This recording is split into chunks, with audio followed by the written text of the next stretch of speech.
দর্শক, সিটিজি পোস্টে আপনাদেরকে স্বাগত। আপনাদের সাথে চট্টগ্রাম রেলওয়ে স্টেশন থেকে যুক্ত হয়েছি আমি হোসাইন আব্বাস। দর্শক, আগামীকাল পবিত্র ঈদ উল ফিতরকে সামনে রেখে ইতিমধ্যেই যেসব মানুষ চট্টগ্রাম শহরে বসবাস করতেন তারা সকলেই অলমোস্ট পৌঁছে গেছেন বাড়ির মধ্যে, কিন্তু আজকে শেষ মুহূর্তে কি অবস্থা সেটি জানানোর জন্য আমরা আজকে যুক্ত হয়েছি চট্টগ্রাম রেলওয়ে স্টেশন থেকে। এবং আপনাদেরকে একটা বিষয় বলে রাখি, চট্টগ্রাম রেলওয়ে স্টেশনে যে আজকের এই ঘরমুখো মানুষের কি ব্যবস্থাপনা চট্টগ্রাম রেলওয়ে কর্তৃপক্ষ করে নিয়েছে বা কি ধরনের ব্যবস্থাপনা হচ্ছে সেটি দেখার জন্য চট্টগ্রাম রেলের প্রতিমন্ত্রী তিনি এসেছেন। তিনি এসে চট্টগ্রামের এই রেলওয়ে স্টেশন পরিদর্শন করছেন। ইতিমধ্যে আমরা সেটি দেখানোর চেষ্টা করছি। চট্টগ্রামের রেলওয়ে স্টেশনে যে রেল প্রতিমন্ত্রী তিনি আছেন।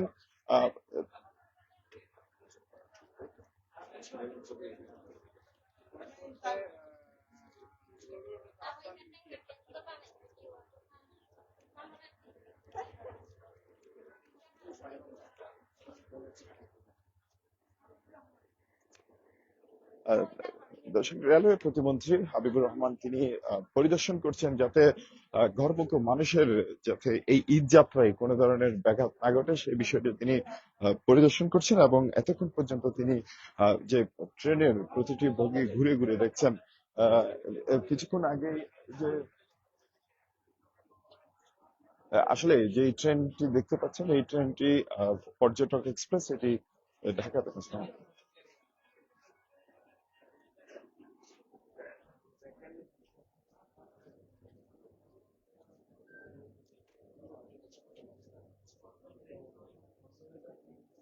দর্শক, আপনাদেরকে সরাসরি দেখানোর চেষ্টা করছি যে প্রতিমন্ত্রী যে রেল ভিজিট করছেন এবং হচ্ছে যে পরিদর্শন শেষে তিনি কথা বলবেন। এবং যাতে চট্টগ্রাম থেকে যেসব মানুষ বাড়িতে যাচ্ছে ঘরমুখো, তাদের যাতে কোনো ধরনের অসুবিধা না হয় বা রেলের যে সব বিষয়গুলো আছে তিনি সেই সব বিষয়গুলো বলছিলেন। এবং রেলের যে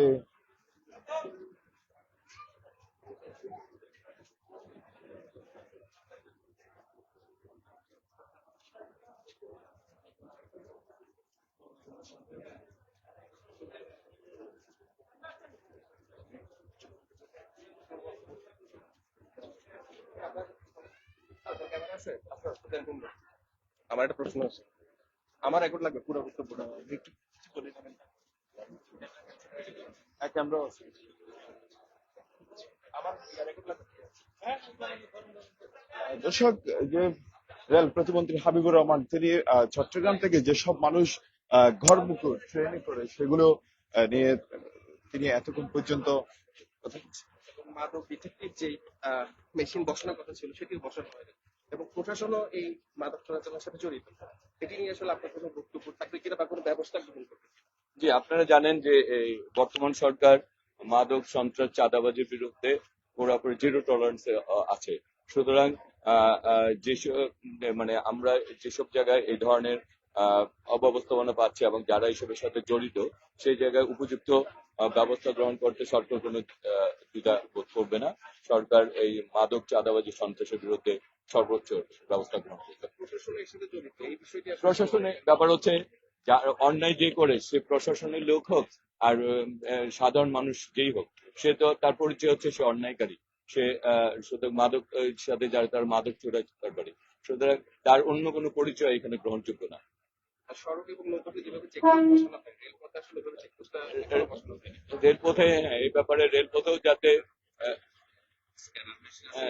না, রেলপথেও যাতে কিছু কিছু জায়গায় স্ক্যানার মেশিন আছে, কিন্তু কক্সবাজারে আছে, কিন্তু এই আরো অন্যান্য জায়গাও যাতে এগুলি বসানো হয় সেই ব্যাপারেও আমরা কাজ করছি।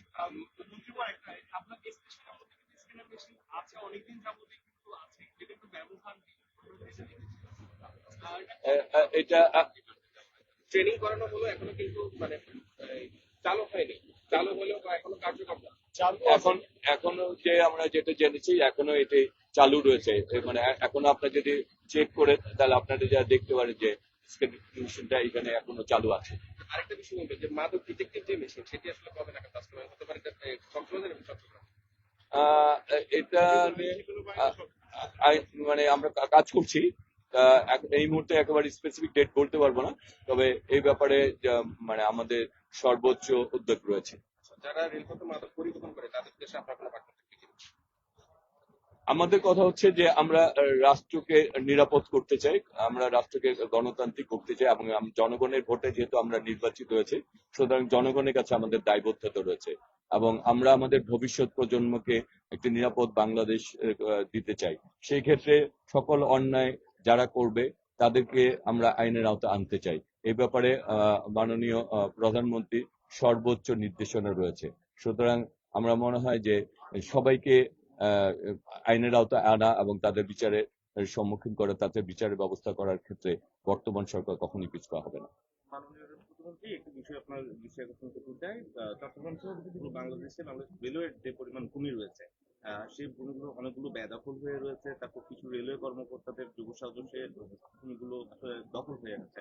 তো এই বিষয়ে আপনারা আসলে কি ধরনের পদক্ষেপ নেবেন? সর্বশেষ আমি যদি একটু বলতে চাই, যে ফেব্রুয়ারি মাসে রেলের যে স্পোর্টস ছিল তখন একটি উচ্ছেদ কার্যক্রম করা হয়েছিল সিআরবি এলাকায়, অর্থাৎ পূর্বাঞ্চল রেলওয়ের যে মূল সদর দপ্তর সেই এলাকায় উচ্ছেদ প্রক্রিয়া করা হয়েছিল, কিন্তু আজকের দিনে আবার সেটি কিন্তু নতুন করে হয়েছে। তো একটি আগের লোক অবস্থায় দেখানো ফিরে এসেছে। অবস্থায় পূর্বে যেরকম লোক দেখানো ছিল সেই লোক দেখানো থাকবে কিনা, নাকি এটা একেবারে নির্মূল করা হবে এই দখল প্রক্রিয়া? আমাদের ইতিমধ্যে আমাদের যে বরাদ্দ নীতিমালা ছিল সেটি পরিবর্তন করা হচ্ছে, এবং আইন মন্ত্রণালয় এটি যাচাই বাছাইয়ের জন্য রয়েছে। এবং আমরা দায়িত্ব আসার পর আমরা রেলের কর্তৃপক্ষের সাথে কথা বলেছি যে রেলের যে ভূমিগুলি রয়েছে দখল, সেগুলি কিভাবে এবং মামলার যে রেলের জমিগুলি রয়েছে সেগুলি অতি দ্রুত কিভাবে আমরা উদ্ধার করতে পারি সরকারি সম্পত্তিগুলি, সে ব্যাপারে প্রয়োজনীয় ব্যবস্থা গ্রহণের জন্য আমরা রেল কর্তৃপক্ষকে নির্দেশ দিয়েছি। অসংখ্য ধন্যবাদ। আরেকটি বিষয় মন্ত্রী মহোদয় একটু বলবেন, যে লোকবল সংকটের যে বিষয়টি বাংলাদেশ রেলওয়েতে দীর্ঘদিন ধরে হয়েছে, তো বর্তমান সরকারের হাত ধরে সেই সংকটটা ঘুচবে কিনা? কারণ কেননা এই লোকবল সংকট, ইঞ্জিন সংকট, এগুলোর কারণে কিন্তু যাত্রীরা প্রচন্ড পরিমাণ দুর্ভোগ হচ্ছে। আর সর্বশেষ মাননীয় প্রতিমন্ত্রী মহোদয় একটি বিষয় জানাবেন, কালুরঘাট সেতু যেটি কিনা ইতিমধ্যে আমরা শুনেছি দৃশ্যমান হবে খুব শীঘ্রই, এই সরকারের হাত ধরে আমরা আসলে সেই স্বীকৃতি দেখতে পারবো কিনা জানাবেন? হ্যাঁ, ওইটা আপনারা দেখতে পাবেন। আর আরেকটি হচ্ছে যে আমাদের লোকবল এবং লোকোমোটিভ দুটারই আমাদের স্বল্পতা রয়েছে।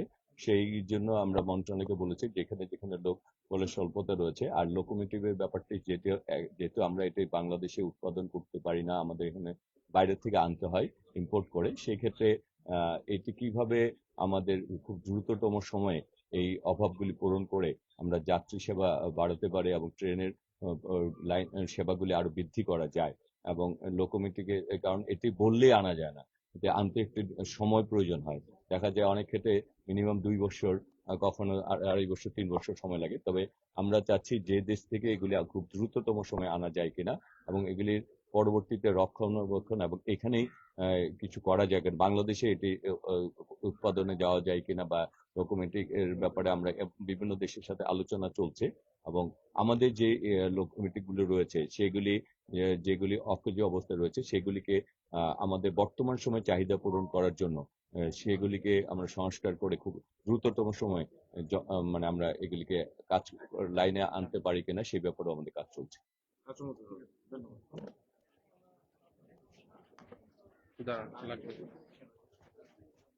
দর্শক, এতক্ষণ পর্যন্ত কথা বলছিলেন রেলওয়ের প্রতিমন্ত্রী হাবিবুর রহমান। তিনি জানাচ্ছিলেন রেলের বিভিন্ন বিষয়ে সাংবাদিকদের প্রশ্নে তিনি জবাব দিচ্ছিলেন এতক্ষণ পর্যন্ত।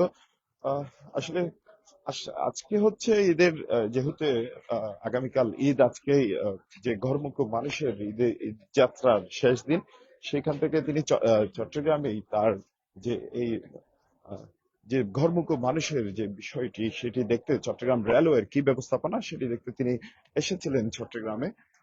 এতক্ষণ পর্যন্ত তিনি গণমাধ্যম কর্মীদের সাথে কথা বলেছেন এবং কথা বলে তিনি বিভিন্ন বিষয়ে জানিয়েছেন। সেখানে রেলওয়ের ভূমি অধিগ্রহণ থেকে শুরু করে বিভিন্ন ইস্যুগুলো উঠে আসছেন।